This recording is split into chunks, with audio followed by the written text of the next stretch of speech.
Oh my God. It is already, damn it, Tuesday.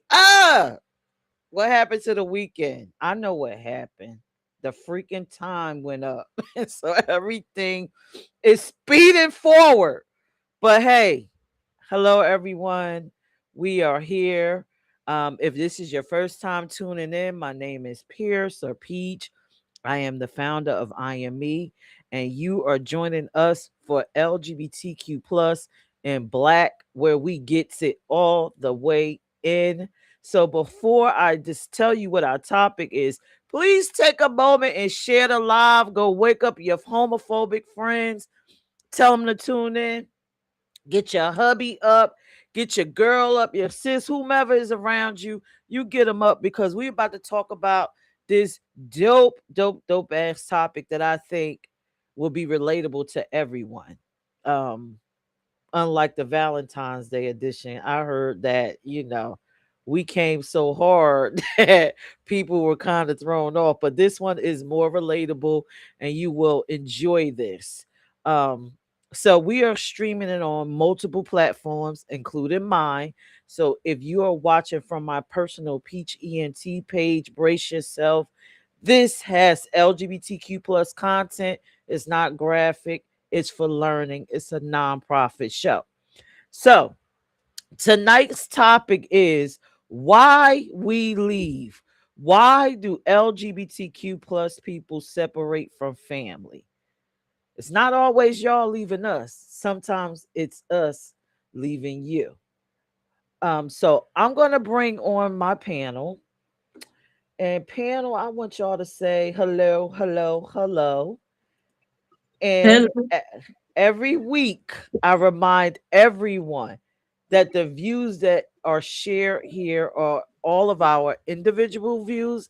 It has necessarily nothing to do with IME Inc. as a organization. There's a QR code in the corner. Please scan it. Go to imecorp.org if you're interested. We are a LGBTQ plus nonprofit and allies, meaning friends of the community. It's an educational space. We come together, we learn, we grow, and we build community, real community. All right, so panel, how are y'all doing tonight? How are y'all feeling? What's Good, going good, good. on? Are y'all Fresh. I'm ready? I'm Been a feeling minute. great. Good, good. Okay, y'all Yeah, I'm feeling ready for great? this week. yeah, me too. Yeah, been a minute. Oh yeah, for Donna, it's been a minute. Been Whew. sick, been traveling, everything. Donna been on Oh, tour. She ah, didn't Donna even hold done had the school. grandchildren. Yes. Oh listen, yeah, I had the grandchildren. Yep, Donna be doing a little bit of everything, y'all. Yes, A everything. little bit of everything, honey. We Every can't yes. even keep up with Donna. You look. If you Google "living my best life," a picture of Donna, like Yep, with a cup of it's coffee. gonna be on there. Absolutely. Oh, Thank you. okay. So before we begin, panel, what do y'all think about this topic? Why we leave? We always talk about why our family leave us. Do y'all think it's a good idea to talk about why we leave them? Absolutely, Yep, Absolutely. absolutely. So yep. many of us do it. Like, yes, it's absolutely a good topic. Okay, and do you think they really want to know why? Should we tell them? Yep. Yep. Lay it all Ab- on the line. Well, I'm a very, very outspoken person, so my Me too. family knows why. I ain't made no beans about it. My Right. Oh family knows boy. why. All Yeah. right. So I guess I could get into the clip first. Do y'all want to go there first or y'all want to just jump on into these questions? All right. So Tim submitted a clip from a lady that I have absolutely no idea who she is, and I'm supposed to be LGBT everything, the all-knowing eye, and I don't. So I'm tonight admitting I have no clue. No Uh-oh. clue. Uh-oh. But let me play. What is her name again, y'all? Miss Pat. Miss Pat. It's bad. She is a stand-up they about to take comedian. your black She card. has the Miss Pat show on BET. She's been on multiple stand-up specials. Miss Pat is fire. Oh, well, maybe I'll be in the ratchet section. I know who Shamara is. Well, you should know who Miss Pat is, because Miss Pat hands down is she ratchet. She's real. She's real. You got a neighbor like her. It's somebody like Miss Pat in every black neighborhood. Absolutely. Okay, so I'm gonna play this clip, and like I said, for those of y'all that is tuning in on my Peach ENT pages, head on over to I Am Me Inc. 234 on YouTube if you're interested in watching the rest of this show, because I will cut that channel off. All right, so let me play this video, and then we're gonna get into the question and answer segment portion of it. Okay. So let's show Miss Pat.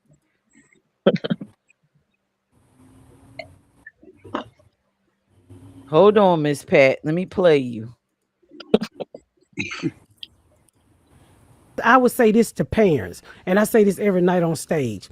You know, when your child, don't get caught up in the Bible and lose the person that you love, because that's what will happen if you truly think about if we all serving the same God. You gotta ask, did God love you through your sins? And who the fuck know if this even a sin? We don't really know the rules of the world or the rules of the Bible. This shit was wrote by a couple white men and a dog.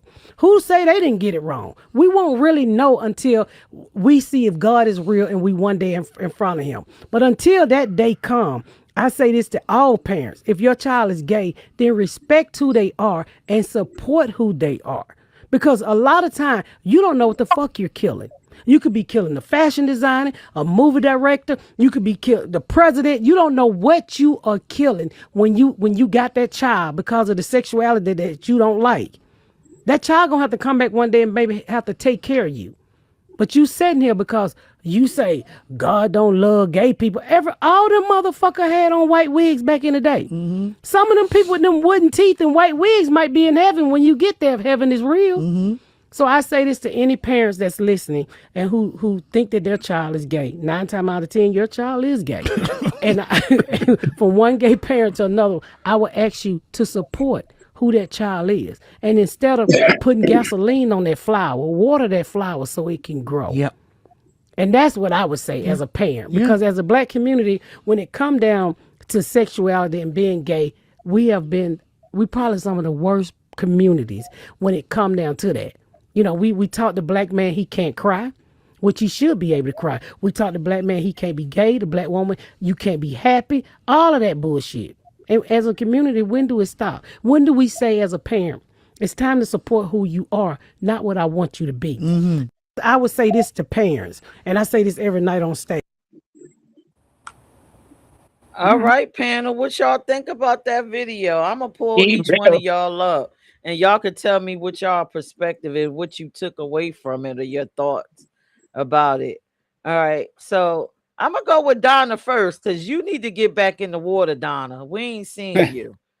No, she raw, real and funny at the same time, but she's telling the truth.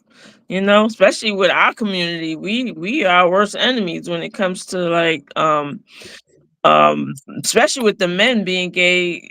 Other black men that like I said, ain't no such thing as straight, but you know, it's just bad. It's bad. We all need to come together. We as a community, it don't matter. We all human at the end of the game. We all human. It don't matter who you sleep with, what your sexuality is, who you want to be with.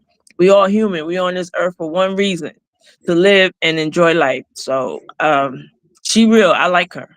I gotta follow her. Oh, thank you, Donna. All right, Tim, what you think about it? What I think about, I think she 100% hit the nail directly on the head. And what she's saying is, she's not saying that accept everything that your child chooses to indulge in when they come out to you. That's still your household, and that child still has to respect your wishes in your household. So we're not saying that, if you bore a son and then he starts coming home in women's clothes, that you have to accept that. But you have to sit down with your child. You have to set boundaries, but still let that child, that boy, that little girl be who they are. You know what I'm saying? It's a level of respect that needs to be maintained. We're not saying because your child is gay, let them to do every gay thing that they choose to indulge in. It's just not, like she said, you got to water a flower in order for it to grow. You can't pour gasoline on it and expect anything healthy to come out of that situation.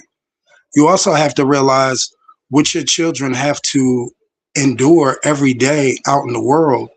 The one person or two people that they expect to come home to and get some type of comfort and solace is their parents. You know what I'm saying? And if you're damning them and you're throwing them to hell just like the rest of the world, that puts your child in a very compromising position. Who can I trust? If I can't trust my family, if I can't go to my mother, if I can't go to my father, who can I go to? Because those are the people that we traditionally normally go to in a functional, healthy family. I love Miss Pat. Mm-hmm. Thank you, Tim. Dre, you ready? Oh yeah. For me, what stood out was, like she said, you don't know who you're killing. When, as a parent, when your child does not have your full support, it shuts them down. It completely shuts them down, because if I can't get your support on who I love, then what am I going to get your support on? I can't be what you want me to be. And there are so many families who have killed innocent people,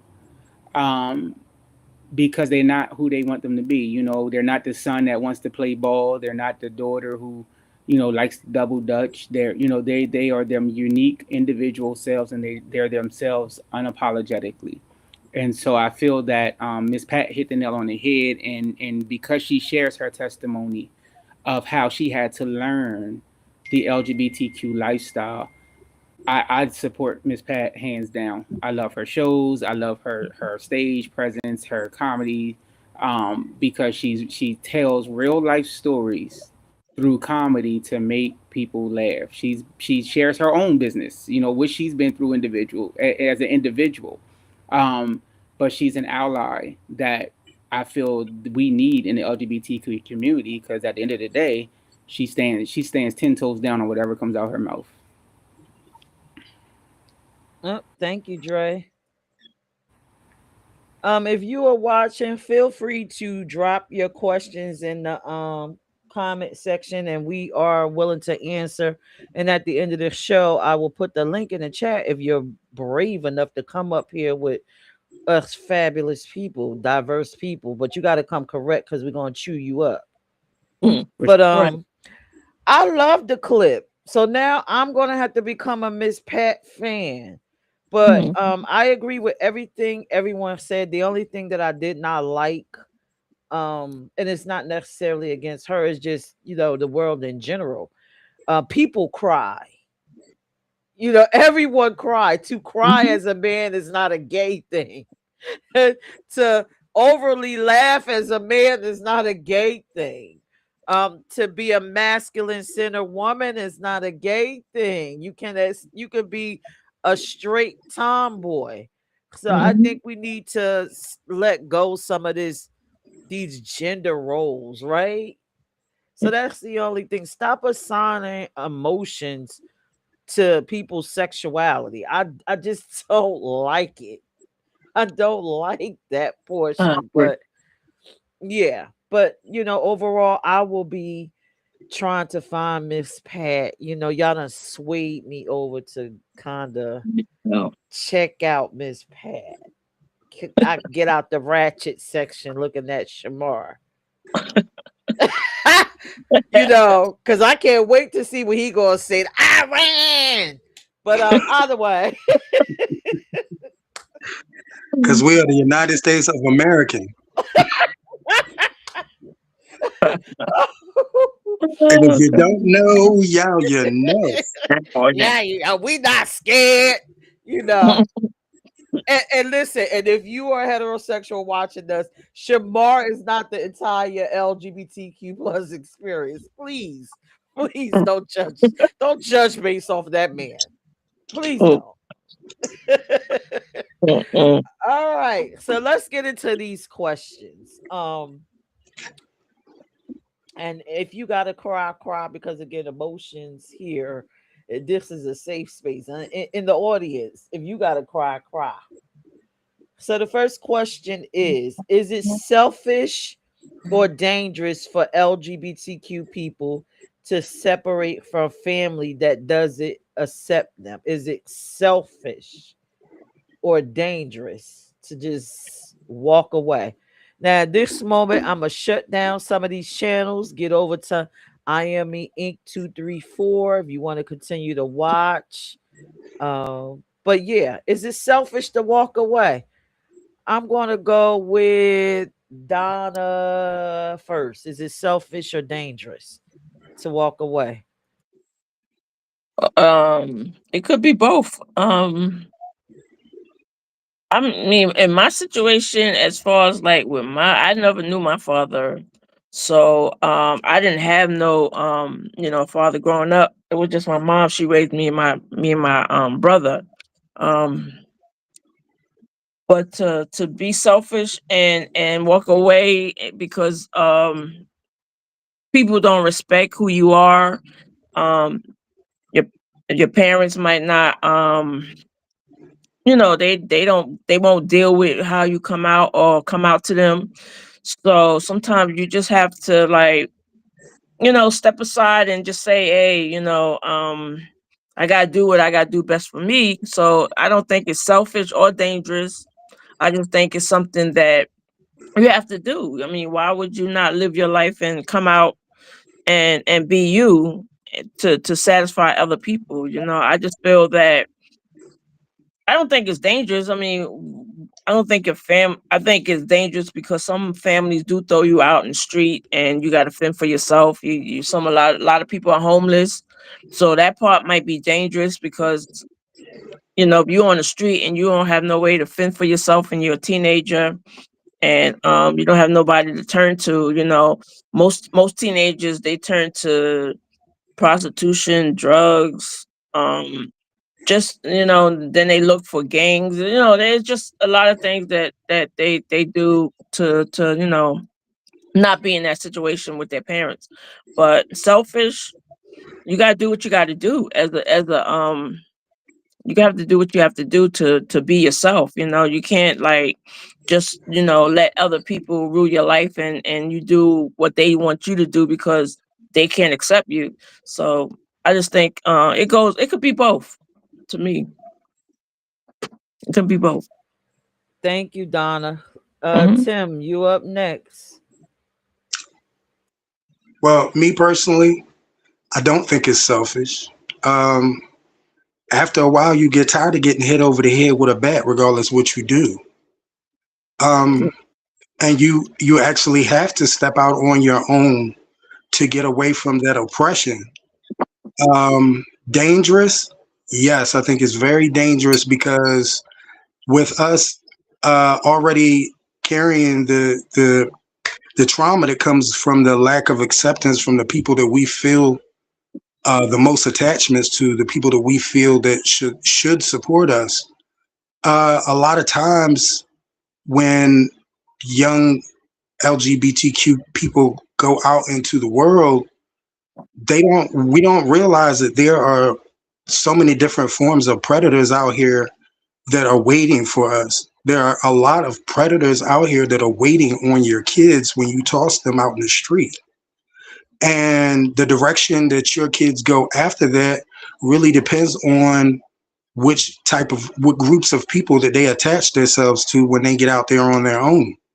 And there are people who are waiting on young kids who have been destroyed by their families. And it's so easy to push them into drugs. It's so easy to push them into prostitution, Hmm. forms of bondage. You don't realize what is out here waiting on your kids when you toss them out your door. I was thrown out in the street at 13. So my grandmother was my savior. She kept me until I was old enough to get out into the world and fend for myself. But a lot of young kids don't have that one person that's willing to support them and shield them until they're strong enough to stand on their own. So you have young kids put in adult situations. They have to make adult situations. They have to figure out how they're going to live. They're going to have to figure out how they're going to eat. And shiny things look really good to young kids. You know, when they see that money and they see those cars and they see those clothes, they automatically gravitate, you know, and they gravitate into things that turn them into different people than they were raised to be, you know. And addictions are something that are really prevalent for young kids that venture out into the lifestyle by themselves. They get turned on to the party scene, and you know, they start them off with marijuana, and then there's cocaine, and then after cocaine there's so many different avenues that they can go. And you know, when your child comes back to you, you're looking stupid, like you didn't raise them like that, but you don't realize what you sent them out in the world into when you threw them out your door. So dangerous, yes, very dangerous. Yeah. Thank you, Tim. And All don't right. forget Dre. suicide also. That's another thing, dangerous. Yeah. Yeah. Some people aren't strong; they can't take it, and yeah, suicide is a major thing. And since the pandemic, like suicide numbers have like tripled. Sick. Wow. All right. Dre, you up. You still have something to say, Tim? No, Okay. that was Dre. that was the answer. Tim actually stole my answer. Don't let him fool y'all. We discussed this, and he told me to send him my transcript of the show. Would answer his question. Now, um, Shame on but you, yeah, Tim. I mean, it's not wrong for a child to leave, but depending on the age and the maturity level of the child, dangerous for sure. Like Tim said, everybody doesn't have a shoulder to lean on if they leave home. And truthfully, a lot of our younger people in the community are struggling for that exact reason.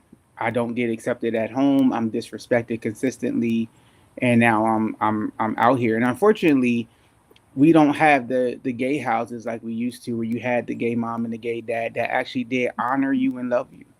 Nowadays, their whole thing is let me, I'm going to have you be a part of what I do. And unfortunately, many of our young people are exposed to things way too early in age that their maturity level can't handle. And now I have an addiction, because I allowed myself to be exposed. And it's not even just in the gay community, even in the straight community. These young people that are leaving home, they hang with the older people, and then they become a part of what the older people do. And that's why we have so many young drug addicts and so many young alcoholics in the streets today. It ain't because they smoke weed; it's because they didn't did everything else with the weed. Yeah. It ain't because they just have a drink; it's because I don't know how to put the bottle down. And so they now become older, and they lose out on life, because at the end of the day, they can never succeed living a life where I have to be dependent on a chemical just to survive.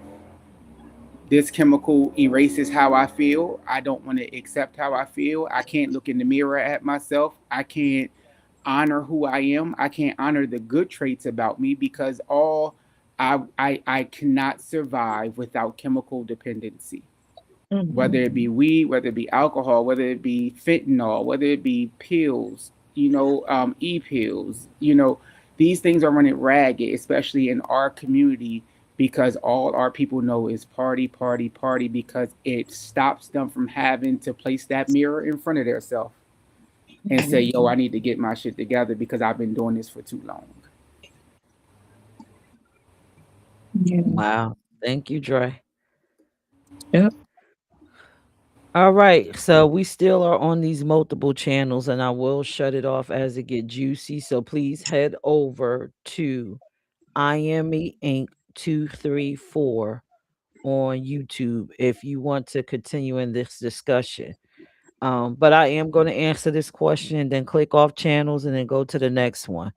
So for me, I do not believe that is selfish. I think everybody needs to self-preserve at some point. It becomes dangerous for anyone, any age group, if you don't have resources. Y'all know my thing. You got to have a bag. You got to be able to finance your lifestyle. So when you go embark on whatever it is that you're disagreeing with your family about, you need a bag, you need resources.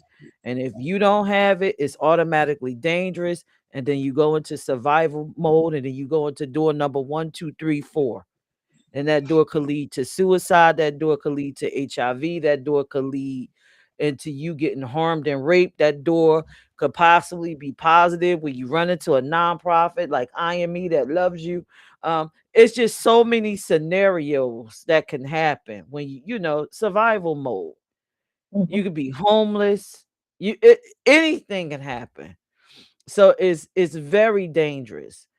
And to anyone that's watching that has a family member that's a part of the community, and you are thinking, I got to do something to try to control or stop them, remember, resources to live.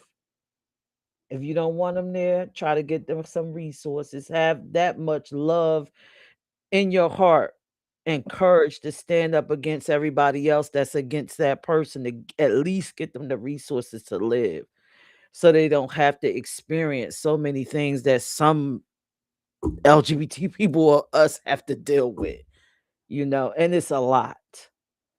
Yeah. So that is, my answer.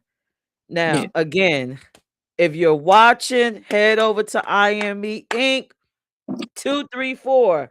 I'm shutting down some channels. So my next question: have you ever had to walk away from family, no matter what it looks like, chosen family, immediate family, your children, to be who you are? Have you ever think about that? Because that question right there is a loaded one, I know. So Tim done disappeared. I was gonna pick Tim, so I'm gonna have to roll with Donna first. Have you ever had to walk away from anything? No, I didn't. Like I said, it was just my mom and my brother. Um, my family embraced me. Nobody, my family was open to me, even being who I was. I never had to walk away from anybody in my family. Thank God. I guess I got lucky to have the best family in the world. So no, I can't even answer that question because I haven't, no, it don't pertain to me. I never had to walk away from anybody. Never. You Sorry. are so fortunate. And but Yes. no, they ain't no sorry. That's good. That's positive. Yeah. Okay. Um, That's very, very I positive. had a small family, and my, like I said, my cousins mostly were all girls. Um, like I said, even when my mom had a boyfriend, and he knew, he embraced me. I didn't have to go through all that in life. Thank God. Wow. All Yeah. right, Dre. Thank you, Donna. Dre, come on, Dre. Tell me, did you have to Um, walk away? not because of who I am. I've walked away, especially in our family. And I walked away from some friends, but it had nothing to do with my lifestyle. It was more because I have this thing that when you get older, there's a chosen path for you that everybody can't travel. And so many people assumed the reason I stopped dealing with them was because I entered into a lifestyle that I became comfortable with, understanding that this is what I was meant to be. But it had nothing to do with my lifestyle. It had everything to do with my lifestyle as far as where I was going. Where I was going, I knew they couldn't be a part of that because they were too busy stuck on where I was. And they didn't understand that I'm not that person anymore. And because I'm not that person, I refuse to allow you to hold me accountable to who you remember me as. Mm. All right now. All right now. All right, Tim, you ready? My phone went out because it was getting hot, so I All right. missed the question. I literally just popped back in. What Okay. was the question? So the question is, did you have to walk away from family, no matter what the structure is, chosen family, friends, immediate family, your children, anything to be who you are? All of the above. Wow. Um, well, I was raised in a household. Number one, my mother didn't discuss anything. She said what she said, and that was it. So I didn't grow up in a household where we really discussed our emotions. Our emotions and our disposition wasn't really considered.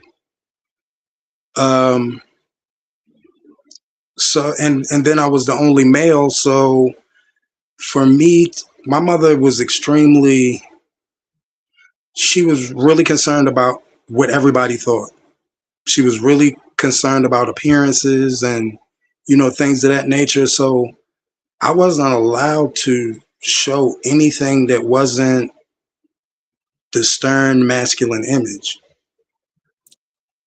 So I was never like a really like extremely flamboyant person, but I was never able to I wasn't able to explore many things about myself until after I stepped out on my own and I got away from my family.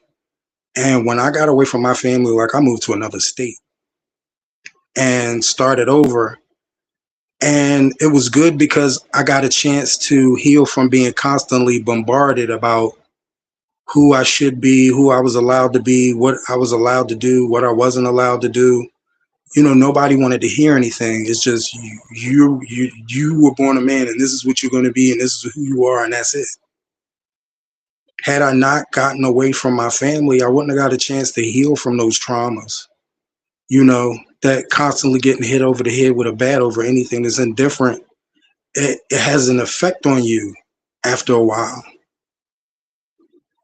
So yeah, it was very necessary for me to get away from and then a lot of my friends, when you lose your family and you lose your friend, a large portion of your friends, when you lose all of that all at one time, it's really traumatic. It's something that a lot of people who haven't experienced somebody who haven't experienced it is something that you couldn't fathom unless you were in that situation with that type of heartbreak and dealing with those type of pressures.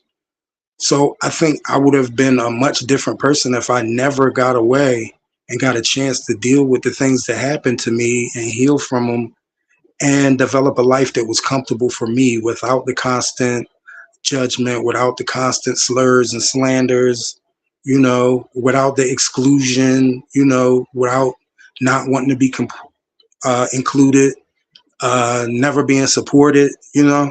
So yeah, I think it's extremely relevant for your mental and for your mental, most importantly, to be able to get into a space where you can heal and grow.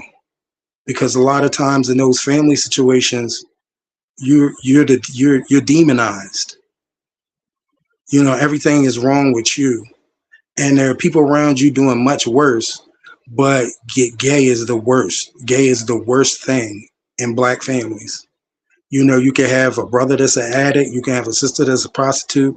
All of us bad, but gay that's just that one thing that just it, we not accepting that. So yeah, I think it's very necessary. That's my answer. Yeah. Thank you, Tim. Wow. Well, powerful responses. So for me to answer this question, yes, I walked away from a whole entire marriage to be who I wanted to be. And like Tim said, when you decide to leave, it's like you're ripping your whole life in shreds. Everything that you depended on, everybody that you thought loved you, you just see a whole different side. You see people go off to the left and act like they don't know you. They go off to the right and then sometimes they come back around, but you done, like Tim said, you done healed yourself and got used to that, but you don't have the capacity to deal with those people anymore. But I left a whole marriage. And the funny part about all of this is, in my mind, because we were married so long and we had been together so long, I thought that he would accept me and our relationship dynamic would change. But it didn't. We couldn't even be friends. We couldn't even be associates because of it. And the ugly part about all of this is I still have attraction to men. I'm pansexual. So it's not like I just jumped out of it and said, I'm just this flaming lesbian, you know. But he couldn't rationalize me being with a lesbian. And he couldn't rationalize that I could even be with him because he didn't want to rationalize my sexuality, period. So, yes, I had to walk away. And at the moment, I had 3 children. Thank God, our children, these children born in the 90s, they are nothing like we are. They already there. Like, they already get it. They already understand fluidity and and your orientation and your life experiences. So that wasn't the hard part. It was just the separation of the ex-husband, the in-laws. Like, no one, they just treated me like a pariah, like she has some foreign disease that's just gonna kill all of us. Mm. And so, but I am healed. I think at that moment that I left, I felt much better. I felt like I had more space to breathe and become. Yeah. And so because of that, I'm here today. I have a nonprofit helping other people to become, and I'm talking to y'all. So I've fully evolved and I'm helping other people to evolve. So I'm happy about that. So that is my answer to that question. Wow. All right. So if you are watching and you have questions, please feel free to drop it in the chat. Don't be scared. And if you don't want to drop it in the chat, I will drop the link a little later for you to come up and ask your questions. Now, please, mind you, have these questions, write it out to yourself, read it to see if it sounds offensive, because I would hate for you to get read for filth on a live stream. All right. All right. Exactly. I mean, listen, I'm just warning people. Mhm. Yeah. Can't say we didn't. So I guess the next question would be probably for I already answered it. So I'll just ask Tim, how's your mental health at this moment in time, since we are the ones that had the losses? We walked away for, our happiness. How's your mental health? It's extremely healthy now because my life is on my terms. I'm no longer seeking any type of acceptance or acknowledgement from my family. I realized at 50, going on 51, that this is just it. My family chose to miss out on pretty much my entire life Mm. because they couldn't accept, how I am and who I am. And the sad part about it is I was thrown to the wolves at a young age. I was molested. You know, it wasn't like some people say that they feel like they were born this way. I feel like if men and women weren't preying on me from 5 to 10 years old, that maybe my preferences would be different.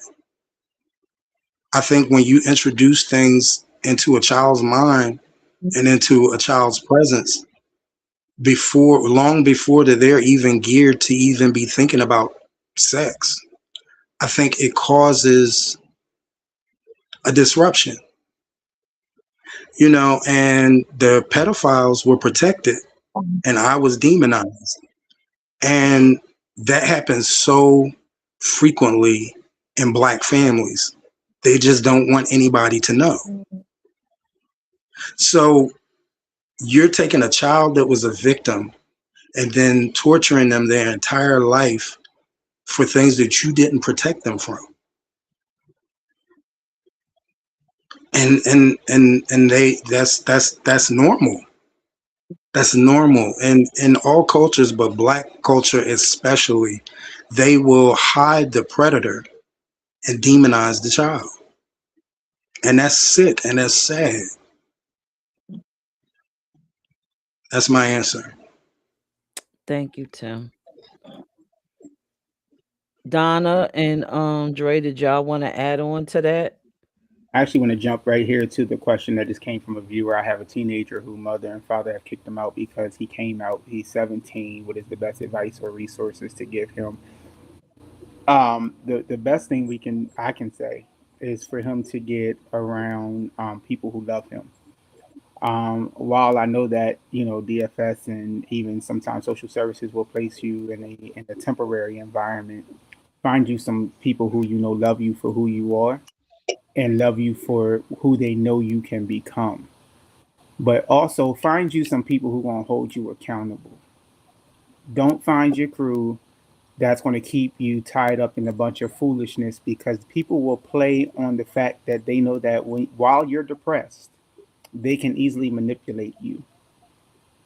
I deal with it every day, of dealing with a person who was manipulated because people understood their low self-esteem. So don't allow people to manipulate you, but find you somebody who's going to hold you accountable and love the hell out of you just for being you unapologetically. You don't have to apologize for who you are. And as you continue to grow, I don't know if you're out of school or not, but as you continue to grow, realize that what you accomplish, you are accomplishing for you and you alone. And go after every dream head on. Ride this thing till the wheels fall off. Thank you, Dre. Anybody else? Tim? I would say to that 17-year-old, try to find organizations in your area. A lot of organizations, and I mean, Philly has a lot to offer. The major cities have a lot to offer. If you're in a smaller area, it's really, really hard to find organizations, but find something too, even if it's not one in your city. Find an organization that's close to you in your area and link with people in those organizations, because you have more of a chance of being pushed in a positive direction. Me personally, I ran straight to the worst of the worst. I ran to the club scene and the ballroom scene, and there are a lot of people that are waiting for your kids to introduce your kids to things that eventually destroy their life. In the ballroom scene, some of those houses are very healthy. They're like families, they're like fraternities. But in the ballroom scene, you also have other houses that are like gangs.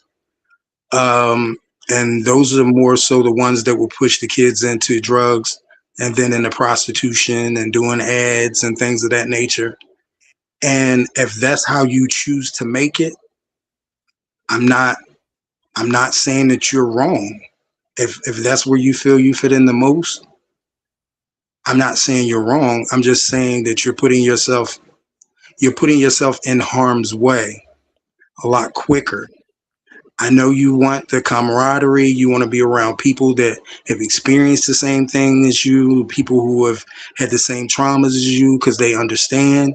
But you have to realize that every smile is not a friend, and everything that's shiny and glittery isn't something positive. It's not gold, a pot of gold on the other side of those things. On the other side of those things are lifelong addictions, more mental trauma, So just be selective of what you get into. I know, I mean, as a kid, as a young adult, you want to be accepted, but just be wary about where you choose to go for your initial acceptance, because that could be the doorway to a lot of things that are going to damage you in the future. Yeah. Thank you, Tim. Dre. Donna, did you want to say something? Yeah, I just want you said 17-year his father and mother, is it a male or female that got don't It, it's a male that It's is got a put out. male. oh, I wanted to know if they had any other family members that they can rely on besides, like aunts, uncles, older siblings that they can go and live with them. Because them streets are not, it's not good, especially 17-year-old. They still developing, they still learning, and hopefully, if they put out on the street, they probably not finishing school. They not probably, because they don't, so I was just wondering if they had like other family members that would take them in. That's if that's all I wanted to know, if they had that type of help, because the streets ain't not for them. It's not a good look. Um, that's all I wanted to know, if they had any other family members. Okay. Dre. Two things: get you a good counselor, a good therapist, somebody you can vent to, and don't have to worry about it going all over the place. And if you're fortunate enough, find you a big brother that will guide you, a mentor that will guide you to a positive step and to a positive place. You got goals to reach, bro.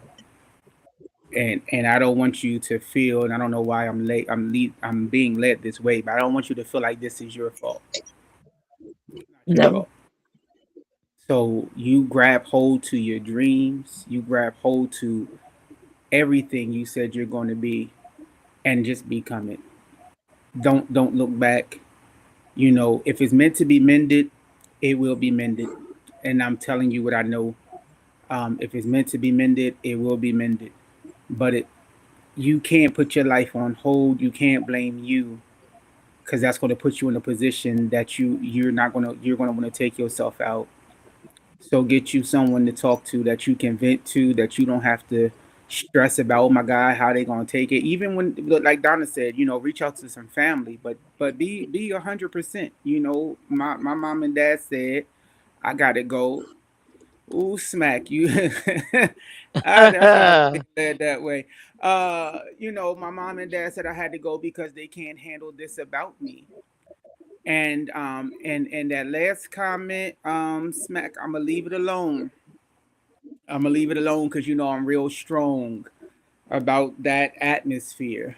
And unfortunately, these are the hypocritical leaders we've chosen of today. Um, don't even let this ruin your relationship, sir. What I read said the Holy Ghost is a gentleman. I'll leave it at that. Thank you, Trey. Oh man. So my advice would be, the first thing is to, for a moment, just understand that you are awesome, you are loved, you are worthy, and I need you to get that esteem together. Don't let nobody, your mother, your father, the cat, the dog, or anybody try to dictate who you are, because you are who you are and you already claimed it when you came out, right? So we understand that. But I'm also very reasonable. I'm a reasonable thinking person. I'm rational. You can be gay, you can be straight, you can be whatever it is you want to be, but you have to be together. You have to have your life together to be that, whatever it is you decide. So, my advice to you is, first, find shelter. Shelter will give you stability. Okay. get stability. Like Dre said, get some counseling, get a hold of some resources, get involved with some nonprofits or whatever. Find out what you exactly want to do in life, become that, do that, and be the best LGBTQ person that you could be. That is my advice to you. You can't do anything. I don't care what it is. I don't shit. It costs money to be heterosexual. What's that? So What it's is gonna cost heterosexual? money to be LGBTQ plus. So get your Uh, life, uh, get Peach, yourself a foundation. Peach, stop saying them cuss words on this show. Get you a foundation, and then the rest will fall into place. You know, just be a great human first that's able to take care of yourself, and then worry about your love life. That's my advice to you. Because once you have everything that you need and you're financially secure, and I'm going to cuss because I'm going to tell you this because that's the way I went. I could give a fuck what you say because you don't finance my life and you can't take shit from me. All you can do is be mad Correct. as I sit in my dollhouse. So get your life together. That's my answer to that one. Smack said he said thank you. He said they keep trying to make him go back home. Who is Hey, they? who? Is that the other family members? And 9 out of 10, it probably is. It may be even the ones who decided to tell them to get out. But find the resources. Yeah, if Yeah. it's too toxic, don't go back into a toxic environment because all that's Mm, going to do is just devour you. yep. Go where you can grow. Again, you got to get stability, and then you can become whatever it is you're trying to become, profession wise, and then sexuality wise, and then it just all falls into place. Oh, DFS. That sound like them. Get you some other resources. Reach out to IME. Yeah, reach out. We got your back. We're here to talk. Oh, since we talking about this, I guess I could say this right now. Go I ahead. I guess I could say this right You now. can. guess Let it I out. am me. We are changing the direction of the nonprofit, and it's because of the voices like tonight, the young man that's 17, and multiple other people within the community. We love the education piece, but now we're venturing off to building a fund called the Rainbow Fund that we're working on so that we can help people that are in need. So look out for that. All the Right. proceeds of these events and everything will be stored into that. And then hopefully we can actually financially impact some lives. So, but Mm, we're working on it. All right. yeah. So let's go to our next question. Ah, why do our shows always get deep like this? What is happening? Y'all fault. Because we're talking about real things. Well, at least nobody's We're talking pulling about their real things. hair out tonight. Right. Especially when it comes to I thought, teenagers and kids. yeah, listen, I thought Tim was gonna rear us over to this damn map area. I just felt the map just kind of trying to slide into this episode. I'm like, no, go back over there, Not map. tonight. Not We tonight. rebuke that thoughts. Them people ain't ready for that. These people not ready for that. I ain't rich. I ain't ready for Oh, that no more. me. All right. If it ain't on my GPS, I won't discuss it. Oh my God. So the next question: should you stay in a marriage for the kids, even if you're living a lie? Oh, can I go That's first? all it takes. Dre, you can go ahead on and go first. Dre, like, I want to go first. I Oh, got let so me much to go say. first. Oh, you selfish son of a bitch. Um, no, no, no, no, no. I'm gonna tell you why I say that. You are causing a time bomb to be developed by doing that. It ain't even got nothing to do with the kids. That is the most selfish BS I have ever heard in my life. You are causing unnecessary hurt. You are causing unnecessary drama. You are putting on a whole fictitious lie. And you're going to be accepted no matter what. I'm going to say if you're already a loving parent and you're already a person who is handling yours and you are taking care of yours, them kids going to love you regardless. I don't care what the ex do.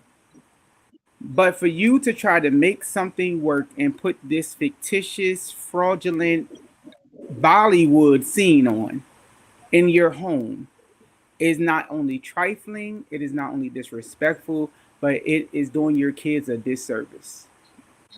No, no, no. Come out the closet, Aura. No. Oprah, come out. Oh, right. I'm gonna leave that alone. I'm gonna leave that alone. Tim. There are healthy ways to co-parent without continuing that lie. Um, Not just in marriages where one happens to have LGBT feelings. Uh, just any marriage. There are ways to. I know couples that they no longer sleep in the same bedroom, but they're in the same household. Their kids still have access to both parents. They're still co-parenting. They're just not together. There are ways to still do a healthy service and still have both parents there for the kids and not have to live a lie. Now, am I saying that mom should bring her girlfriend home or dad should bring his boyfriend home? Absolutely not. But there are ways to co-parent and still give your children that healthy unit without living a lie. The thing is if your spouse is mature enough to agree to do that. That's the huge question mark. But that living a lie thing is it. I agree with Dre 100%. It's just a time bomb that's just ticking and swelling, and when it explodes, the damage that you try to protect the kids from, it gets intensified by 3, 4, 5 times. That's my answer. Thank you, Tim. Donna. So can you give me the question again about because I thought you because I had Sure. to say I was saying that didn't pertain to me, but I guess I could just talk about it a little bit. But go Should you ahead. stay in a marriage for the kids, even if you're living a lie? No, I for me, I don't think you. No, I don't think you should stay in a marriage. Just for the kids. Sorry, especially it depends on their age too. They could be older, they could be younger, but I mean, I feel that no, I don't think Yeah, you love your kids, but you also gotta love yourself and look out for yourself. I wouldn't stay in a marriage. Um, we would co-parent. I would get my own spot. They get their own spot, and we co-parent. But to stay in a marriage that is, that makes no sense. That makes absolutely no sense. You have to continue with your life and live your life. Because when your kids get older, y- they're gonna live their life. So, and it, like I said, it depends on the ages of the children too. But no, I'm not staying in nothing that don't benefit me, and I'm not happy. And we're gonna have to co-parent, but I'm gonna get my own place. You get your own place, and we're gonna get divorced. Sorry, I'm not staying in nothing like that. Sorry, Thank you, Donna. being real, I'm not. Oh, okay. So I guess this one is left up to the person that was in a marriage with Oh yeah, children. yeah. You know what? I'm gonna be honest. I think it has more to do with your orientation, like whatever your identity is. I think if you're a lesbian, of course not. If you're a gay man, of course not. Don't stay. But if you have a sexuality where you like both genders, then you can work it. You could potentially save that marriage because it's not like you're in there and you're dying because you like the What you like? opposite sex, you like the same sex. It's just a matter for me if you can work it out. And in my case, eventually I couldn't work it out and I fell in love with a woman. So but yes, Yeah, that is my answer. It depends. It depends on your orientation. You right. know, if you gay, of course, get the hell out of there. What's Mhm. the point? If you're a lesbian, get the hell out. If you're going to transition and your person is not going to be with it, get the hell out. But if you Exactly. pansexual, figure it out. Figure out how you feel emotionally. Bisexual, figure out how you feel emotionally. Tim, come on up. Um, I can feel this question being asked in homes of people who are viewing the show. Well, if you know that you're not heterosexual, why would you enter into a marriage? A lot of us are pressured into marriage because it's what is Mhm. uh, the social norm.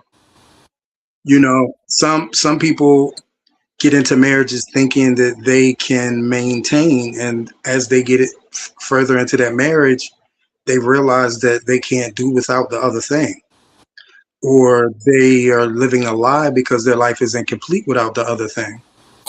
So, I'm the philosopher. I always think of things from more than one point of view. I can just imagine myself as a viewer watching this show and people saying, well, if you know that you have these other attractions, why would you even get into a marriage? So that's just touching on how some people who have multiple attractions end up in marriages. It's pressure to maintain the social norms. Thank you, Tim. I'ma just add on to that because that was an excellent and then the other Donna and Dre, if y'all want to chime in. But listen, if you ask if I have multiple attractions, in which I do, why did I get into a marriage? Because I love that person. Just because you have multiple attractions don't mean you love everybody all at the same damn time. Same time. And then the other Donna and Dre, if y'all want to chime in. But listen, if you ask if I have multiple attractions, in which I do, why did I get into a marriage? Because I love that person.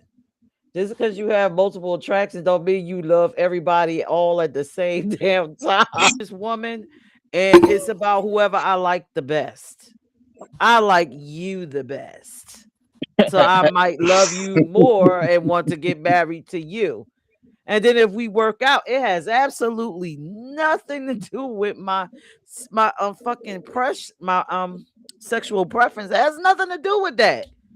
It's Right. everything to do with you and me and how our bond is. So I hope I answered whomever in La La Land will watch this now or later question Yeah, about but people with multiple attractions. Go but ahead, Donna. since I came out being a lesbian at 24, I wasn't getting married to no man anyway, so my situation wasn't even about marriage. But some people come out and they know their sexuality, they're not going to get less is pressured by family or whatever, or they just trying to hide something. But I would never get married. I wouldn't. Yeah, I'm not gonna get married just to get married to a man because I know I'm not attracted to a man. A man. I don't know, Don. I can see you rocking that wedding dress. Boy, I can see.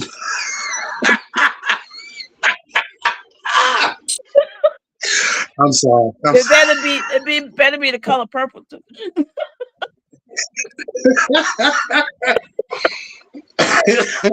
Funny Oh Teddy. I'm gonna Lord. get you back. I'm gonna get you back. That's for not taking me on none of them trips. I'm gonna take you on the cruise. I'm gonna take you on that cruise we got. We all going on the cruise, Donna. We all going on the Oh my cruise. God. Y'all are crazy. Y'all crazy. So, if you just tuning in, the topic for tonight is why we leave, why LGBT people separate from their family. So the ultimate question here is that, like, why? What are the reasons why we just walk the hell away? People want to know. They think it's all kinds of reasons we want to have super sex and do all kinds of wild and crazy stuff. Why do we leave? Let's go with Dre. Why do we leave? You are mute. To be sane. They read my lips perfectly. Trust me. To not lose what little bit of sanity we have. The same way we walk away from toxic relationships, the same way we walk away from friends who don't mean us no good, the same way you walk away from deadbeat family members. Baby, protect your sanity. Because you only get one sane life. And when you lose that last mind snaps, you don't have time to deal with people's foolishness. So, in order for you to remain sane, get away, get out, Get out. get out, run like hell. Run like you was Peter when you looked down and seen that you was actually walking on water, and Peter run. Right. Always right. Run like Miss Celie in The Color Purple when she seen Nettie across the field. Run. But Right. in all actuality, you only have I have learned you only have one good chance to control and to maintain your peace. And that has to be important. That your peace is so valuable because it will determine your outcome. You can't survive without peace. I don't care what nobody tell you. And that's why I was so adamant about answering the question to the young man tonight, because at that age his peace is valuable. And the worst thing you can be is stuck in the older age thinking you still young because you forgot to protect your peace. I say all the time, we got enough old children out here. Control your peace, baby. There's enough grown ass children. I'm so tired of hearing people say, "But I'm grown." No, baby, you not. Your age is. Your age is. But You're if right. you look at your mentality and you look at the way you live your life, your mentality and your life don't add up to your age. Somewhere along the line, there has been an unequal yoke, and so protect your peace. Leave. If you have to leave, leave. What the hell? Leave. Sleep at night in whatever room or apartment you get in. Sleep naked and enjoy the evening breeze. Leave. And if you need support, we got your back. And I ain't scared. Yeah. All right, Peach, come on, take this mic back, girl. Donna. I agree with Drake. Yeah, because you don't want to be 17 or 18 ending up in jail killing a family member, you know? So you gotta protect your peace. You gotta have that you gotta, you want respect. So if you at home and your family is disrespecting you and ridiculing you and abusing you, you gotta run. You gotta get out of there, because you don't deserve that just because you want to be who you want to be and you want to live your life. Just, yeah, there's things out there that you resources you think you can find, things you can, like I said, other family members, friends, or just, at 17, it's hard. It's hard to say to be on your own. I mean, you can find the resources. Some of them don't know. They don't know the resources to go to. They don't know who to talk to, and it could be scary out there, especially if you've been underneath your mom and dad roof for a long time, and then you get just booted out. It could be very hard and scary. So, but I'm saying, when you're not welcome, you gotta go. You can't just stay somewhere and not be welcome. You won't have peace. You won't be happy, and then that's when you start doing things that you're not thinking. So yeah, just I don't know. It's hard, especially at a teenage age. It's hard to just say go and find this and do this, especially if they've been underneath their mom, dad roof all their life. So, but it's workable. You can find resources, but you just don't sleep on them streets, and don't just trust everybody. Thank you, Donna. All right, Tim. I think it's 100% your peace of mind. Protecting your peace is everything. And the older I got, I learned that. Me being the only male in my household growing up, a lot of responsibilities were put on me to show up for all of the women at all times, and that was how I was raised. So that was just what was naturally bred in for me to do. But, as time went on, I noticed that even though I was always the one that showed up, the other males in the family were given more respect than I was, and these people weren't showing up for nobody, you know. See, here I am, even after I was thrown out of the household, I was still showing up I was still paying bills in my family's household until I was in my early 30s. I was still coming home with school clothes and Christmas clothes. And, when something went wrong, the first thing my mother would do was call me to talk to my younger siblings. But I still wasn't given the same respect as the rest of the males in my family. My first job was 13. I had a paper route, and after I became old enough to work,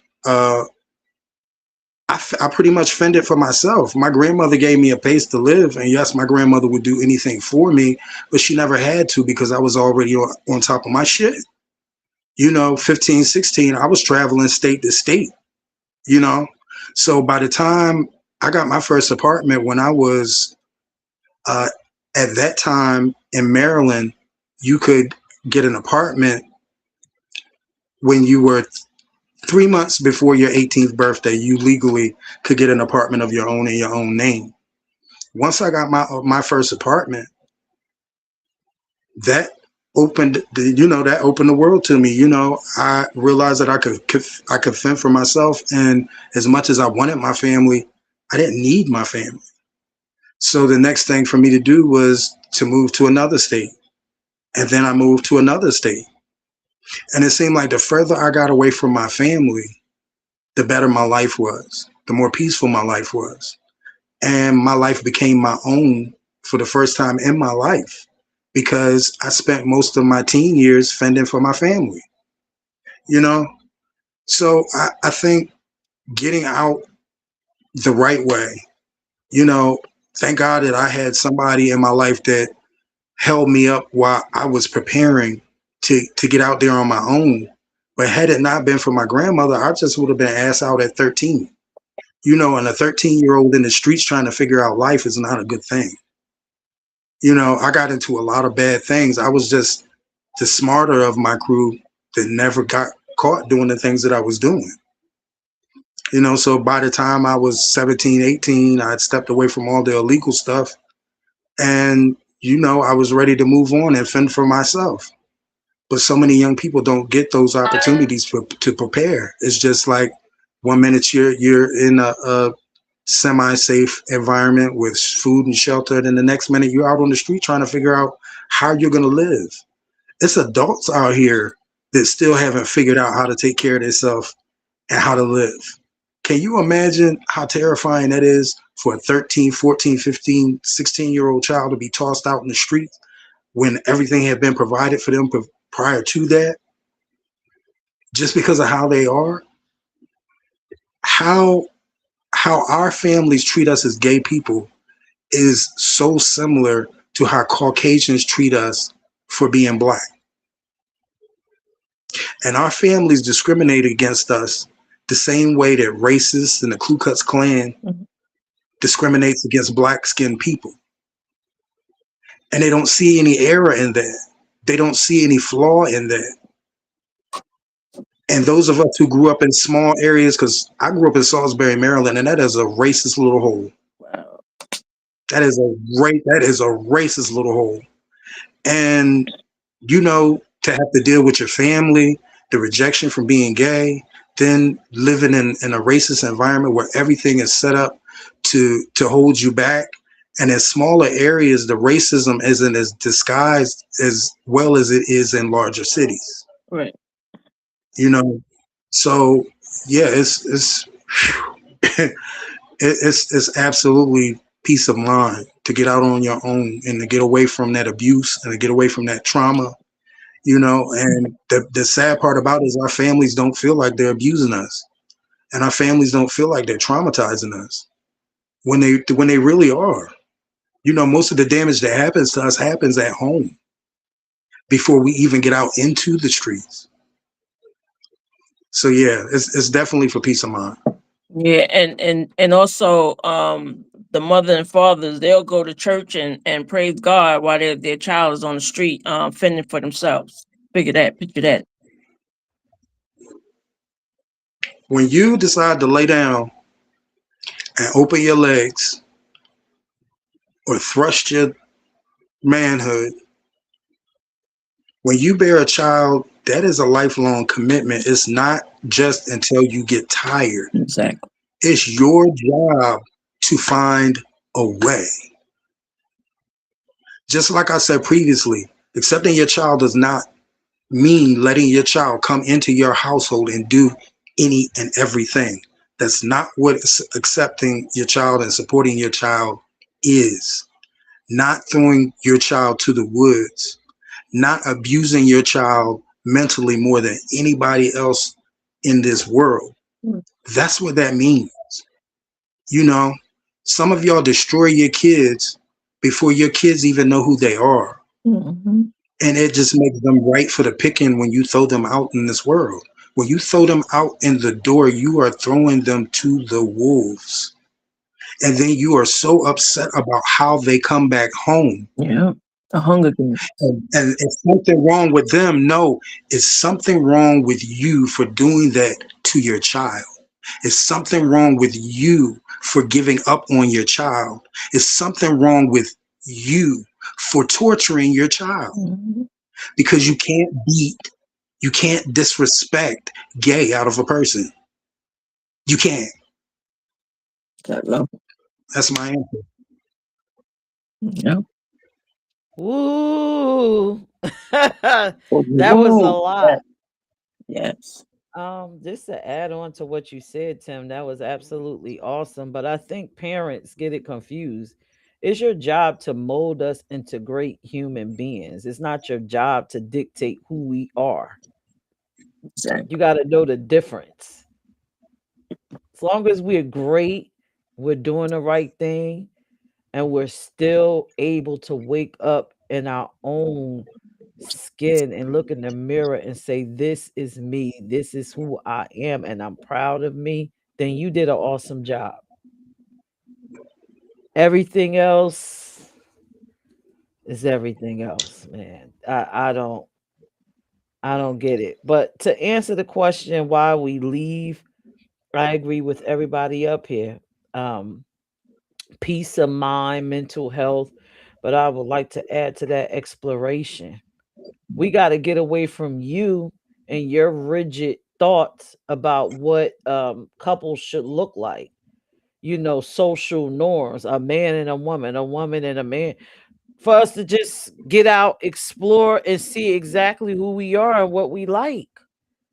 Like, and I wonder, some of these parents that's single for breaking up and be single for 15 years, 16 years. I wonder, do they even know who they are and what they actually enjoy? So I think that's the beauty of being LGBTQ plus. You actually take on the world and you go out and you say, you know what? I know that I'm different. I just don't know what it is. And I'm just gonna get out here and try. And I think, that's awesome. That's an awesome thing. So yeah, I like to add exploration. We try different things until we get to the perfect little label that sums us up. Tim did it last season. And I just love that for us. Because again, heterosexual people, y'all are not that brave. What's that? y'all are y'all are not I, that brave. what's that? What's that? You may not even be heterosexual, but Yeah, what is that? you just opted into the What is, program because it's just what is easier. heterosexual? No, Yeah. we're the rebels. We just decide, you know what, let's get out here Yeah. and see. All right. Oh, all right. So I have two more questions and then we are done. So this one is a little touchy. Suicide is the permanent leave. Mm, Let's help our viewers understand mm, why we may get to that point. Now we done left you mentally, and now we ready to exit out physically. We just ready to be done with it all. How do we get to that point? Maybe we can reach some people today. And you don't have to disclose if you ever thought about doing that. Who would like to go first? Donna? That's tou- that's touchy. I mean, like you said, suicide is one of the easiest fix than to deal with life. Even if it's even just normal, regular people um that aren't in the community. It's an easy way out than to deal with life and what's going on around them. And sometimes it's suicide is heavy, and it's like they don't have nobody to turn to. That's the majority of the time when people do commit suicide, when they at their ends with, and they don't really have nobody to turn to, nobody to talk to, nobody to understand them, and they just want to leave this earth because it'll be better than being here and to be gone and don't have to deal with all the pressure, the drama, the hurt, the pain. So it's an easy fix and it's an easy way out. And it don't mean that they're weak. It's just they tired. They just don't know what else to do. So that's the only way to leave and not deal with the consequences of people not respecting them, loving them, especially when it comes to family, your mother and father who brought you into this world to this, to turn their back on you. That's I would never want to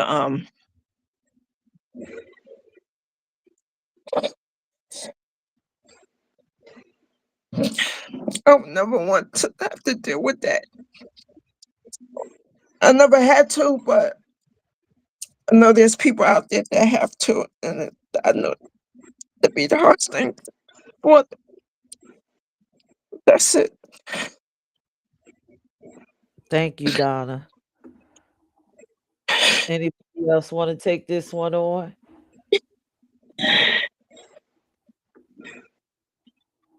mm. Tim?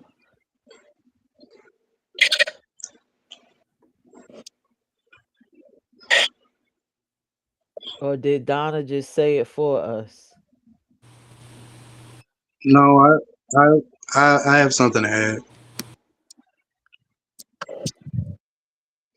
Someone who, over the last 3 decades, have seen so many people leave here by suicide.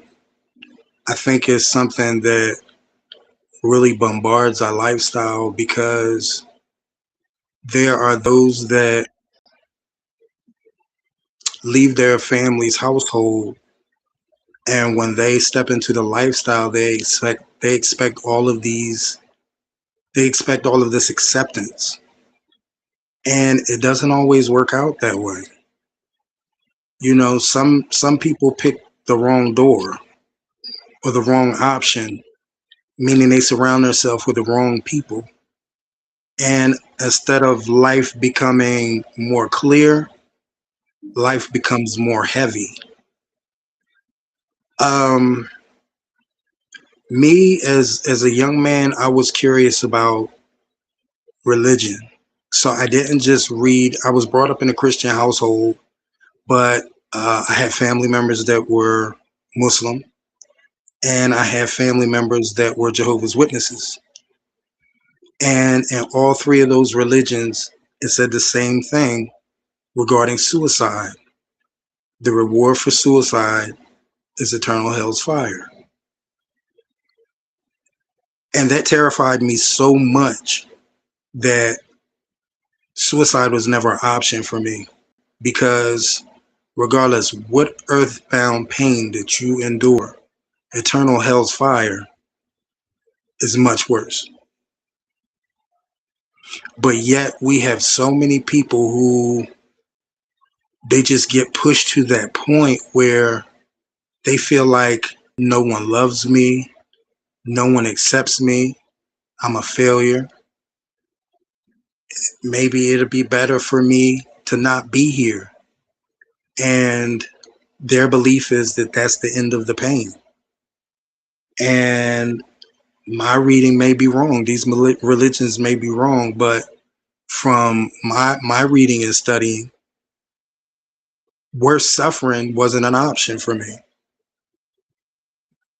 But to see the beautiful and kind people that have left here because of the pressures of their family and the damage caused by their family relationships and the abuse in their households, and then stepping out on into this world, and whether you're gay, whether you're bisexual, whether you're poly, whether you're pan, that pain is, everybody doesn't have the same thresholds and endurance for pain. Everybody doesn't believe that storms, if you endure through storms, eventually it's going to stop raining. Some people just get to that point where they just can't take it anymore. Nobody loves me, nobody accepts me. It'd be better off if I'm not here. And I've seen dozens of people leave here because they just didn't feel loved from any direction, from anybody. And that's painful. It's painful to watch, it's painful to live.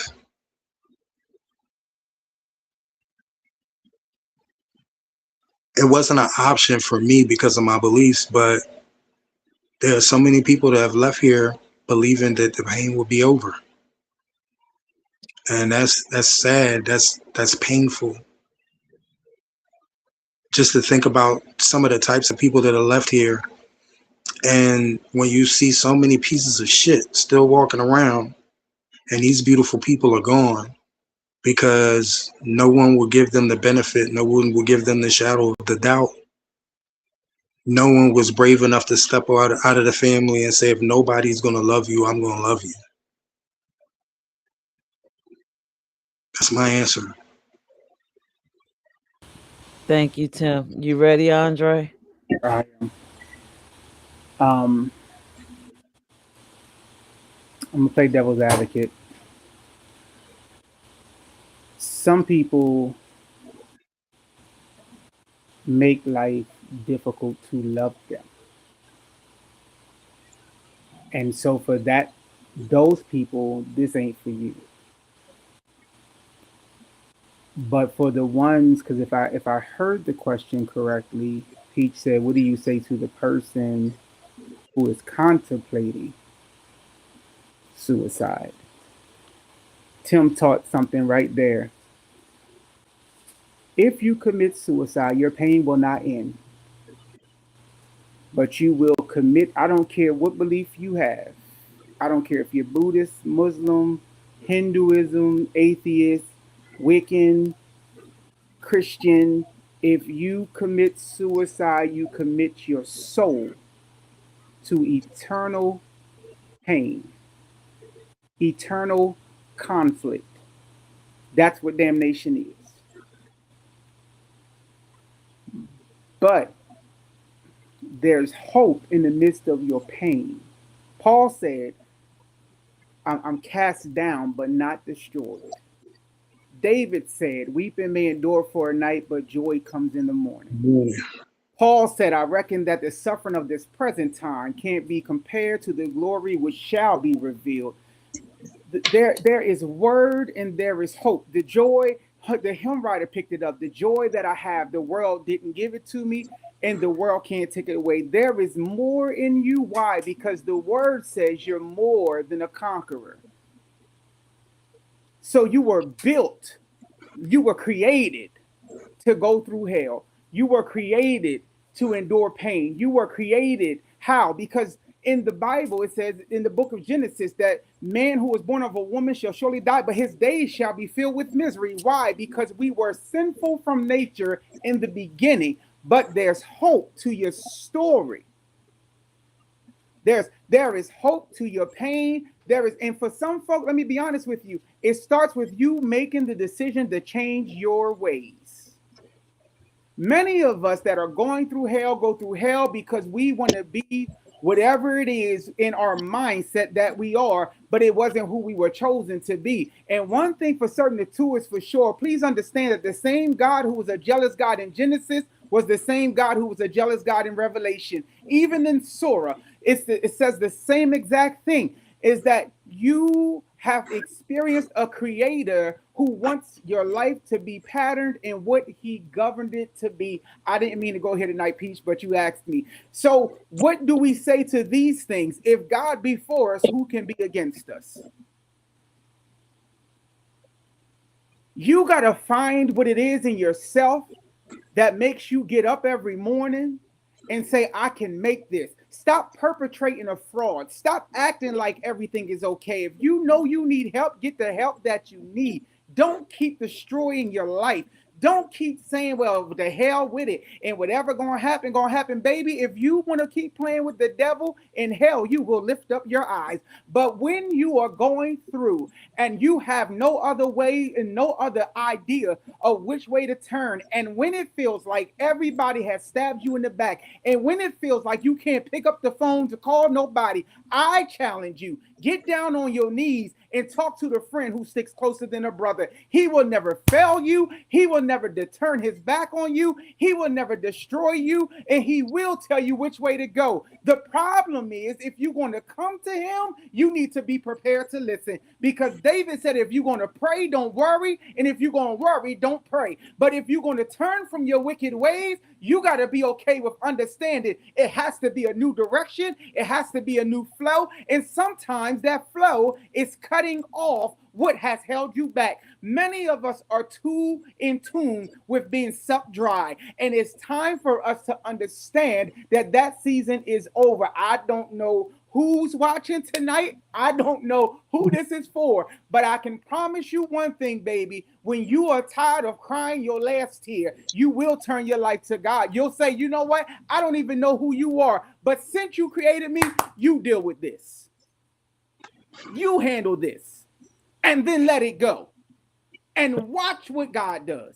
How do I know? Because I've been there. How do I know? Because I still got the knife marks in my wrist. I still got the knife marks on my neck. I got a bad heart to this day from all the chemicals that I put in my body. But because he kept me, there's another reason for me to be here and still give him glory. You got to understand, my friend, who you are. You got to understand that there's nothing on this earth that can stop you from being who God has created you to be. Peter gave up on God when he turned his back on God and he denied God. But God said, and I still say to you, Peter, that upon this rock I should build my church. Why? Because you were the realest thing in the vineyard. You was the one that wasn't scared to defend me. You was the one that was never scared to say who I was. And I'm telling you, my friend, tonight, you are going to make it. You just got to give up from trying to do things by yourself. Mm. It's not about you anymore. It's never been about you. It's not even about the people who have hurt you. If they hurt you, let them go. If they're not taking you to where you're trying to go in life, let it go. If it's not doing nothing but causing harm to your body, give it up. But if you're going to keep messing around in hell, baby, don't get mad when the fire burns you. Woo. It's a new, we are too close to the return of our Savior. We are too close for people to continue to say, I'm tired of going through this without having a valid option. Yes, the church will fail you. Yes, your family will fail you. Yes, your friends will fail you. Yes, people that you thought always had your back will fail you. But let me ask you a question. When do you stop failing you?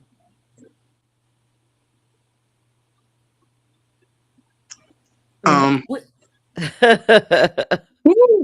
would just like to say, I need you to give that word more often during this program, because that brought everything home. And I need you. I know this isn't the gospel hour, but I'm going to need you to do that a little more often during these programs when a point needs to be made, because that brought it home. Yep. Wonderful. Because everything I experienced pushed me closer to God. Everything I experienced pushed me closer to God. And I would be a complete lie if I didn't say God is not the reason why I'm sitting here. God is the only reason why I'm sitting here. God is the only reason why I made it through. So I'm going to need you to do that a little more often. Okay, brother? Yeah. Amen. Won't he do it? Look, Yes, he will. thank you, Dre. Thank you, because I do believe, when I wrote the question, I said this is it's one of those questions that y'all don't like me to ask, but I had to ask it. And I'm glad everybody responded. But the ultimate thing here is suicide is a permanent leave, and what gets us there is because we decided to give up on ourselves. We decided to not fight for us, and then we allowed the words of everyone else cloud our judgment, and it becomes weight until it weighs you all the way down. So you got to get to a point where you got to fight. Being LGBTQ is not for the weak. Even though they call us weak, even though they call us fairies and all kinds of weak whatever and sugar foots and all that, this lifestyle is not for the weak. We are strong. But you got to fight. And I agree with Tim. Dre brought it all the way home. So I'm just summing it up for you in layman's terms, just in case you're not religious. But yeah, you got to fight. It's a constant fight. It Do we is. all agree with that? Being in this community Absolutely. is a constant Absolutely. fight. Yeah, true. Absolutely. A fight to validate who you love, validate your feelings, validate your identity. Hell, I'm sure me and Tim got to fight heterosexual people and people in the community to be who we are. Bro, the But we're here. discrimination, the amount of jobs that I done lost, you just, if it's definitely not for the weak. It's definitely not for the weak. Definitely not for the week. And Andre will be the clip of the week. I will be putting that up as a clip. Hey, But yes. that is all of my questions. We are up here, panel. What did y'all think about this subject? How do y'all feel? Did you learn anything? What did you get from it? Go ahead, Donna. You got the floor. I don't want to cry no more. So, yeah, I love this topic. Um, it really it opened my eyes to a lot of things, you know. But especially with the when we got the 17-year-old, that really hit hard, and I'm glad they chimed in, and so we can give them some advice. But I think the show it went well, and yeah, I'm a Cancer, so I'm emotional. So sorry, I'm a Cancer, so I get a little emotional. So, but I enjoyed the show. I did enjoy the show. And then thank you, Dre. That helped me too. That uplifted me. Thank All you very right. We gonna get to Tim, then we gonna let Dre bring us on home. Tim, what did you get from it? How do you feel about the show? It just got a chance to. It was basically a release, and hopefully, it's a release that will touch every heterosexual person that is still trying to learn about what the LGBTQ is and what it's about, and that we're human and we go through the exact same things as everybody else. And a lot of times our weight is much heavier. And regardless how you look at us, a lot of people looked at us, as it was said previously, like fairies and pansies. But a lot of people don't realize just how strong that we have to be to hold our heads up, because the weight on our shoulders is 3 or 4, more heavier than the average person who is heterosexual. I think this was a good show. It was a really it was a well thought topic, and we worked it, and Dre sealed it. much. Yes. All right, Dre. Can I just say, I'm humbled, but I take no glory in that. Um, Tim was talking and something smacked me. Let me just be real. Tim was talking. Donna, when Donna broke, it actually hit me, um, because you picked somebody up, and I don't know who you picked up in your spirit, but I'm hearing that person is okay. That smacked me. And then Tim talked, and something hit me, and I don't take any glory in that, because I don't play when it comes to my ministry. I have been called a fake preacher too many times for my own good, but I've been down suicide's road, and I personally have knocked on hell's door, and I have died 3 times. So I don't take life for granted. The last time I died, the doctor told my mother to get my plans in order. And I told that doctor, the way I walked into this hospital, I'm walking out of this hospital. I don't take this life for glory, for any type of vainglory. It's not, I had to learn the hard way. It's no longer about me. But as long as I'm on this show for somebody to understand there is a greater way. It's a greater way.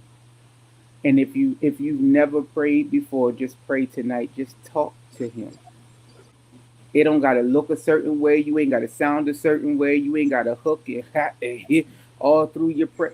Just talk, just a simple talk will make it all right. But when it gets too heavy, remember, he promised us he would never put more on us than we can bear. Yeah, it's heavy. Yeah, it's weighing you down. But he's talking to you and he's asking you, what is it you need to give up for him not to give up on you? Not about me. But while I have your attention, we have the Canvas and Cocktails coming now in May. You can visit our imecorp.org website to get more information about that. And then in March of 27, we have the IME cruise coming via Virgin Cruise Line. It's an adult only cruise. It's 4 days. We're going to Bimini. We're going to Bahamas. We're going to Miami. We're going to have some. I believe we're going to Key West. We're going to have some fun, and we want you to be a part of that. So definitely, if you've never been to imecorp.org, this is the best, perfect time to go. And I promise we got more things coming that's going to blow your mind like it's never blown your mind before. For those who counted us out, thank you. Right. Thank you. For those who had so Exactly. much to say this year and last year, thank you. Right. Thank you. We love you. We're so glad Yeah. you did it, because there is so much more in store. And for those who are watching that are just going through some things, I put my life on the line when I tell you the best is yet to come. Be still, hear clear, hold strong, and wait for your wings. Because he promised us that they that wait shall mount up and they shall soar. Peach. All right, y'all. This was a powerful show. Yes. And I think the message that I wanted to convey, we all conveyed it tonight. The show was designed to impact heterosexual people so they can gain a greater understanding of us. It's always about them walking away and thinking they're going to change us. But you're changing us in a way that can be very detrimental. So I flipped it so you could gain more understanding of us. And hopefully I'm praying that somebody hears this, hears Dre, hear Donna, see Donna with the emotions, hear Tim.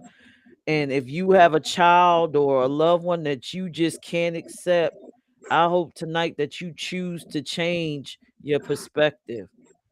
And we can help you with that. Reach out to imecorp.org if you want to sit down and talk to someone from the community. We have done it before via Zoom.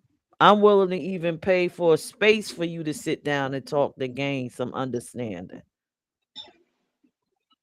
But we have to come together and we have to change this. I don't think people understand the actual impact that negativity has. It's about as much as the same weight as love. So tonight, my message, like I said, Dre said it all, but my message to everybody is to choose love. Stop choosing everything else. Love doesn't harm to anybody. So with that being said, this is our episode panel. Do y'all have any final words y'all want to say to these families, to anybody? Mine is just choose love. Choose to be loving. Mine, what I would have to say is stop worrying about what people who have absolutely no real effect on your household and your children. Stop letting these people's opinions and your fear of these people's opinions ruin your children. Because a lot of the things that are done because these parents don't want to be judged because of how their kids turned out. Your children are a part of you. But more importantly, none of these kids asked to be here. You sit down and you did the work to get these kids here, and that's your responsibility to navigate them and protect them until they're old enough to be out of your household. Now, after they're out of your household, how you choose to live and how you choose to think and how you choose to treat them, that's on you. At least give these kids a fighting chance at surviving, because throwing them to the wolves is not the answer. Now you think that gays are weak, and in all actuality, it's the families that are raising these gay kids that are weak as hell. And you value the opinions of strangers over the well-being of your own child. That has to stop. Or some of y'all need to stop having kids. Point blank, period. If you're not ready for anything that may become of that child, then you need not invest in having kids, because just giving up and throwing your kids away is not an option. You're throwing your kids in the trash. You are diminishing their potential to be a productive part of society. You are killing these kids' self-esteem. You are destroying these kids' mental health. All of the fingers that you're pointing at these kids, you need to stand in the mirror and look at yourself, because these kids aren't the weak ones. It's you parents that are throwing your kids away over opinions of people that don't mean anything to you. Cherish your kids. Learn how to love your kids, even if it isn't the Brady Bunch narrative, even if you don't have the personal child. When you, the perfect child, excuse me, when you sit down and you make the decision to have a child, that child is your responsibility until they're old enough to get out your door. I've said several times during this podcast, loving your kids is not always accepting everything that they decide that they want to do. Loving your kids is giving your kids the tools to survive in this world so that they have a fighting chance, because a lot of you are throwing your children away without giving them a fucking fighting chance. It's not your children that are trash. It's you that are fucking trash when you toss your kids away without giving them the tools to navigate in this cruel ass fucking world. And I mean that from the bottom of my heart. That's my answer. Dre, you got anything you want to close out with? Um, the one thing God despised was the shedding of innocent blood. Tim said it properly. When you take away someone's chance, you just shed innocent blood. Think this way. I would hate for you to do all of this good preaching you say you do, all of this good living you say you have, and still end up in hell for failing at the one assignment that you should have never failed at, and that's being a parent.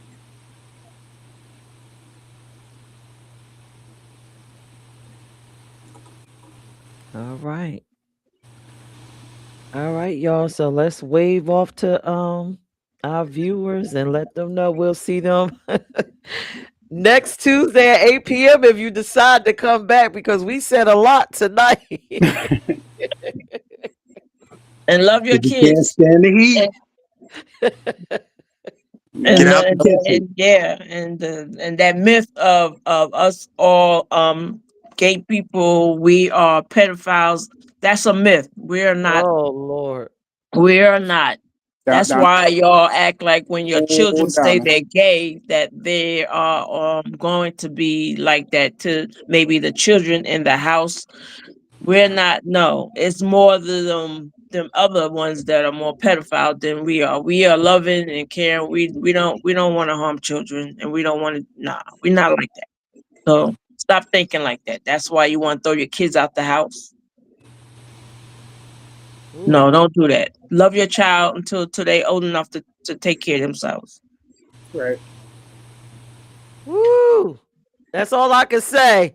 Well, everybody, thank y'all for tuning in to In Black. Please visit IMEcorp.org. Join us next Tuesday around 8 p.m. ish for our next topic. I would try to keep the questions very light. No, Don't no, go no, light. Don't go light. no. This is what they tuning in for. This is what they need. A Yeah, couple of they need it teaspoons raw full and uncut. Oh, Lord. All right. Well, everybody have a good night. We love All right, y'all. everybody, See good y'all night. next All right. Tuesday. Good night. All right. Good night.